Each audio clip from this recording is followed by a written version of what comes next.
अब हम लोग डिस्कस करेंगे हैंगिंग के बारे में। हैंगिंग यानी कि रोप से अगर कोई या कोई भी न्यूज़ रस्सी से अगर हैंग करके कोई मरता है तो उसे हैंगिंग कहते हैं। और क्लासिफिकेशन देखेंगे हम लोग हैंगिंग का कि हैंगिंग कितने टाइप के हो सकते हैं। Mechanism of death in hanging, hanging में किस टाइप से डेथ हो सकता है, मैकेनिज्म ऑफ डेथ क्या है, और differences between hanging and strangulation. Hanging और स्ट्रैंगुलेशन में डिफरेंस क्या है? तो hanging is a form of asphyxia caused by, होगा क्या इसमें कि caused by suspension of body by a ligature, ligature से सस्पेंशन हो जाएगा which encircles the neck, the constricting force being at least part of the weight of the body. और constricting force जो force से दबाया जा रहा है वो एरिया के कारण डेथ हो सकता है। नियर हैंगिंग, नियर हैंगिंग के बारे में जानते हैं। Patients who survive a hanging injury, patient जो सर्वाइव कर जाते हैं हैंगिंग इंजुरी को long enough to reach the hospital, hospital तक पहुंचते पहुंचते और हैंगिंग का इंजुरी को सर्वाइव कर गए, उनको नियर हैंगिंग कहते हैं। Classification on the basis of position of the not, classification हम लोग कैसे करेंगे? दो टाइप में करेंगे। On the basis of position of the not, not कहाँ प्लेस किया गया उसका पोजीशन, और on the basis of degree of suspension कि किस टाइप से सस्पेंशन लटका है उसका डिग्री क्या है। पोजीशन ऑफ द नॉट में हम लोग जानेंगे टिपिकल और एटिपिकल हैंगिंग। टिपिकल हैंगिंग में क्या होता है कि when the point of suspension is place centrally over the occiput, occiput के सेंट्रली प्लेस होता है point of suspension, that is the knot is at the nape of neck on the back. Atypical hanging में knot of ligature is anywhere other than on the occiput, occiput के अलावा कहीं भी हो सकता है। और on the basis of degree of suspension, suspension के डिग्री के हिसाब से हम लोग देखेंगे कंप्लीट हैंगिंग और इनकम्प्लीट और पार्शियल हैंगिंग। कंप्लीट हैंगिंग में body is fully suspended and no part of body touches the ground, मतलब पूरा का पूरा हैंग किया है और लटक गया है उस लाइगेचर से और ग्राउंड को टच नहीं कर रहा है वो उसका body. No part of body touches the ground. Constricting force is either the weight of the body, constricting force पूरे बॉडी का वेट उसमें लग रहा है। और इनकम्प्लीट और पार्शियल हैंगिंग, इसमें क्या होगा? Lower part of the body is touching the ground, इसमें लोअर पार्ट जो है बॉडी का वो ग्राउंड को टच कर रहा है, टोज ऑफ फीट जैसे है वो ग्राउंड को टच कर रहा है। और in sitting, kneeling, lying down और प्रोन पोजीशन, इन पोजीशंस में पार्शियल हैंगिंग हो सकता है। बैठे बैठे अगर हैंग कर गया, नील किया हुआ है, झुका हुआ है, लेटा हुआ है या प्रोन पोजीशन में है। Wait of the head, head का वेट कंस्ट्रक्टिंग फोर्स की तरह काम करता है। और कॉज ऑफ डेथ, डेथ का कॉज क्या होगा? हैंगिंग में एस्फिक्सिया के कारण डेथ हो सकता है, venous congestion, combined asphyxia, cerebral ischaemia, reflex vagal inhibition और fracture dislocation of cerebral vertebra. एक एक करके सबके बारे में जानते हैं। एस्फिक्सिया क्यों होगा, किन कारणों से होगा? Constricting force of ligature causes compressive narrowing of laryngeal and tracheal lumina leading to asphyxia. जो लाइगेचर है उसका कंप्रेसिंग कंस्ट्रिक्टिंग फोर्स के कारण दबता है और नैरो हो जाता है लैरिंजियल और ट्रैकियल ल्यूमिना, जिसके कारण एस्फिक्सिया होगा।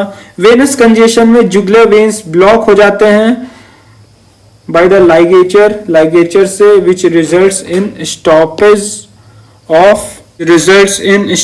Of cerebral circulation.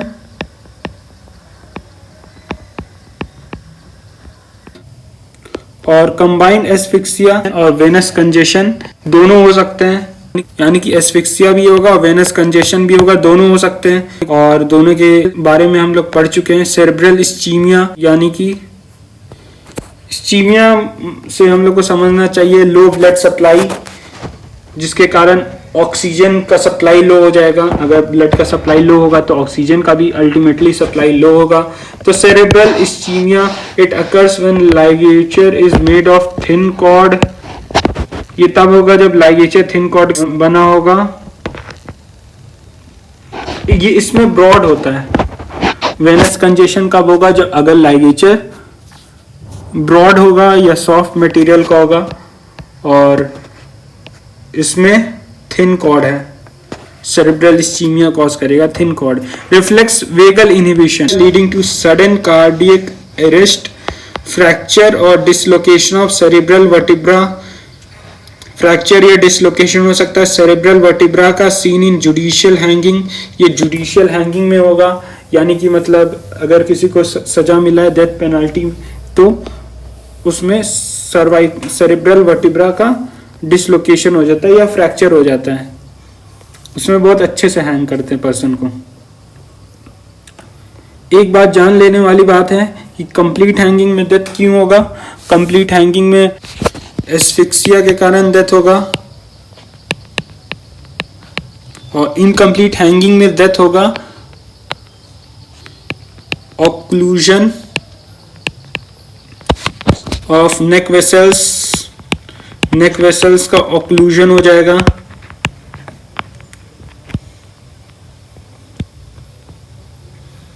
जिसके कारण वेनस कंजेशन होगा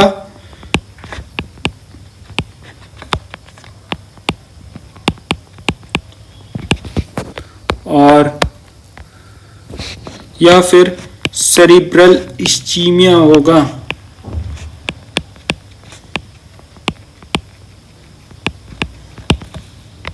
इनकम्प्लीट हैंगिंग में।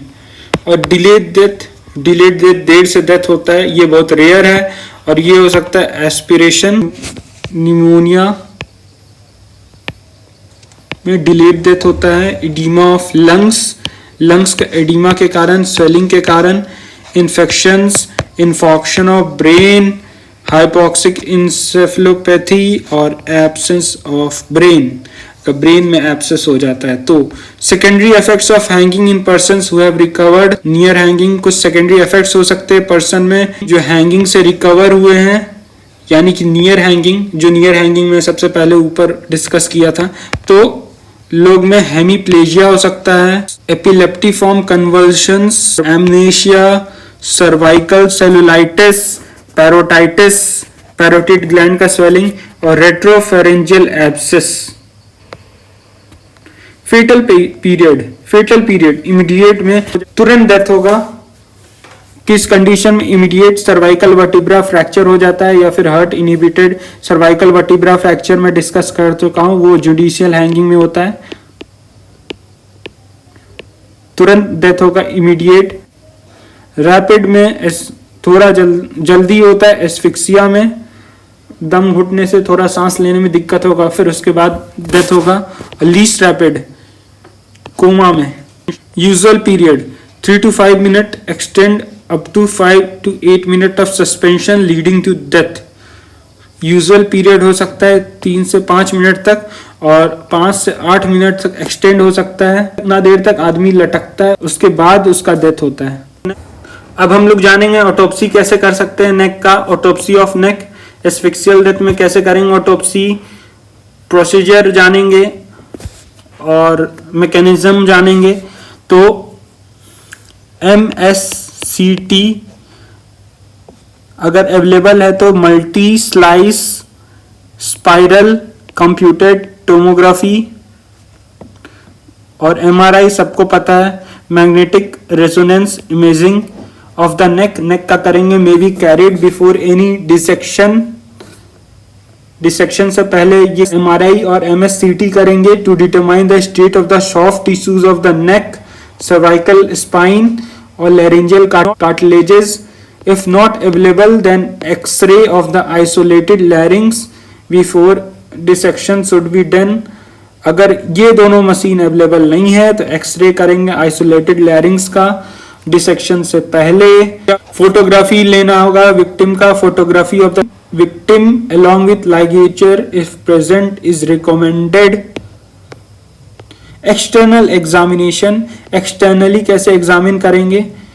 तो एक्सटर्नल एग्जामिनेशन में हम लोग कुछ जनरल फीचर्स देखेंगे जैसे clothing and personal effects, distribution of lividity, rigor mortis and algor mortis, bleeding from any sides, discharge of semen urine और फीकल मैटर, ये सब भी देखेंगे।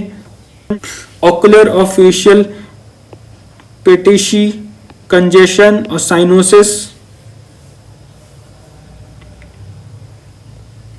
टंग प्रोट्रूजन, टंग बाहर निकल के आ गया होगा। बिटवीन क्लेंच्ड टीथ, टीथ के बीच में दबा हुआ दांत दबा हुआ रहेगा और उसके बीच में टंग का प्रोट्रूजन हुआ होगा, वो देखेंगे। और ड्रिबलिंग देखेंगे, सलाइवा का, ड्रिबलिंग ऑफ सलाइवा जो कि हैंगिंग में देखने को मिलता है एस्फिक्सियल डेथ्स में। और evidence of any other trauma, किसी और ट्रॉमा का भी एविडेंस, वो भी पता लगाने की कोशिश करेंगे। Ligature, is ligature present in situ और रिमूव्ड, ये देखेंगे कि लाइगेचर अभी भी प्रेजेंट है इन सीटू या फिर रिमूव कर दिया गया है। Knot, if in situ note knot position, number of loops, knot में भी देखेंगे नॉट का पोजीशन और नंबर ऑफ लूप्स। लाइगेचर का डिस्क्रिप्शन, लाइगेचर किस मटेरियल का बना है। सरकमफेरेंस ऑफ नूज, फंदे का सरकमफेरेंस क्या है, नूज मतलब फंदा होता है। विद क्या है, चौड़ाई लाइगेचर का। Nature of knot, slip knot और fixed. Frequently the knot is in the form of a simple slip knot to produce a running noose, और फिक्स्ड बाय ग्रैनी और reef knot. Occasionally a simple loop is used, ज्यादातर समय simple loop ही use होता है। Usually is present on the right और left side. If in situ it should be cut away from knot and reconstructed, अगर present है ligature या noose तो उसको काटते हैं नॉट से और रिकंस्ट्रक्ट करते हैं bye joining cut ends with tape और अनदर कॉर्ड। डिस्क्रिप्शन क्या क्या होगा, लाइगेचर मार्क और फरो का कोर्स एंगल्ड है या स्ट्रेट है। विड्थ देखेंगे, चौड़ाई, एसोसिएटेड स्किन चेंजेस और ट्रॉमा, उस लाइगेचर के लगने के कारण उस लाइगेचर से एसोसिएटेड स्किन चेंजेस क्या है और ट्रॉमा क्या क्या है, यानी कि चोट क्या क्या ट्रॉमा कॉज किया है वो लाइगेचर।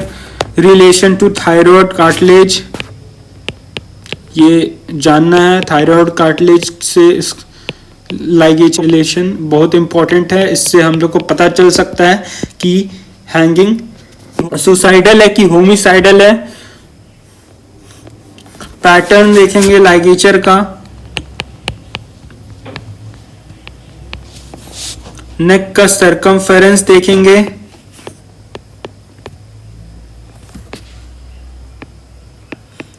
एट लेवल ऑफ फोरो,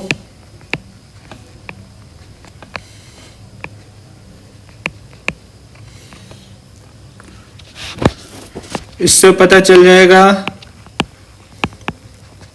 इससे हमें पता चल जाएगा कि डिग्री क्या है नेक का कंप्रेशन का।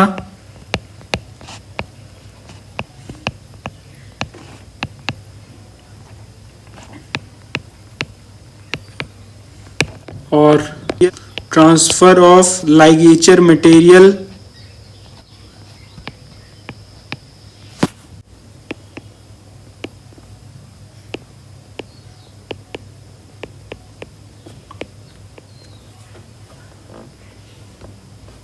Internal examination. तो अब हम लोग देखेंगे इंटरनल एग्जामिनेशन एस्फिक्सियल डेथ्स में कैसे करेंगे, या केसेस ऑफ हैंगिंग के केसेस में इंटरनल एग्जामिनेशन कैसे करेंगे। तो एंटीरियर नेक स्ट्रक्चर्स वो एग्जामिन करते हैं ऑटोप्सी के एंड में, और जब हम लोग रिमूवल कर देते हैं टिश्यूज और ऑर्गन्स का, एंड कलेक्शन ऑफ ब्लड जो कलेक्ट हुआ होता है उसको भी रिमूव करते हैं ताकि हम लोग रिड्यूस कर सकें, आर्टिफैक्चुअल हैमरेज ना हो सके। और modified Y shaped incision prefer किया जाता है टू एक्सपोज नेक स्ट्रक्चर्स। ऐसे बेसिकली हमेशा ज्यादातर समय आई शेपेड इंसिजन करते हैं, पर मॉडिफाइड वाई शेपेड इंसिजन करते हैं वो ज्यादा प्रेफरेबल होता है उन केसेस में जिसमें एस्फिक्सियल डेथ्स होते हैं या डेथ होते हैं हैंगिंग के कारण, तो नेक स्ट्रक्चर्स को देखने के लिए मॉडिफाइड वाई शेपेड इंसिजन करना पड़ता है। Anterior neck structures, anterior neck structures जैसे tongue, larynx, trachea with thyroid gland, attach trapped muscle including sternocleidomastoid muscles and submandibular glands, ये सब देखेंगे एंटीरियर नेक स्ट्रक्चर्स में। ये सब पहले इंस्पेक्ट करेंगे उनको निकालने से पहले। टंग इज इंस्पेक्टेड, टंग को देखेंगे एंड कट थ्रू, और काटते हैं from tip to base to observe haemorrhage. Tongue को इंस्पेक्ट करते हैं, उसके बाद उसको काट के निकाल लेते हैं ताकि हैमरेज उसमें देख सकें। टंग के बेस में हैमरेज देखने को मिल सकता है। It is noted whether haemorrhage are present in the submandibular glands and strap muscles, ये भी हम लोग को नोट करना होता है कि हैमरेज क्या प्रेजेंट है सबमैंडिबुलर ग्लैंड्स में और स्ट्रैप मसल्स में। Thyroid gland is removed and sectioned, thyroid gland को रिमूव करते हैं। एनी हैमरेज और fracture is noted in the muscle around the cricoid lamina of the thyroid cartilage and superior horns. Haemorrhage और fracture को notice करते हैं, cricoid के around के मसल्स को चेक करते हैं और lamina of the thyroid cartilage और थायराइड कार्टिलेज का लैमिना को भी देखते हैं, और सुपीरियर हॉर्न्स, हायोइड बोन्स का सुपीरियर हॉर्न्स को भी देखते हैं हैंगिंग के केस में। स्ट्रैंगुलेशन के केसेस में अगर लैटरल स्ट्रैंगुलेशन होता है तो सुपीरियर हॉर्न्स का फ्रैक्चर देखने को मिलता है हायोइड बोन का। Hyoid bone is palpated and haemorrhages adjacent to the hyoid और thyrohyoid ligament are also noted. Dissect away the hyoid, फिर हायोइड को लास्टली डिसेक्ट कर देते हैं। फिर longitudinal sections through the larynx may be done to note intracartilaginous haemorrhages. लॉन्गिट्यूडनल section करते हैं एलएस, इंट्राकार्टिलेजिनस हैमरेज देखने के लिए in suspected hanging cases. The esophagus and larynx trachea are dissected posteriorly to observe any submucosal hemorrhage or petechiae. Esophagus और larynx में trachea को dissect करते हैं posteriorly ताकि सबम्यूकोसल हैमरेज देख सकें या पेटिची म्यूकोसल इंजरीज या फिर एस्पिरेशन।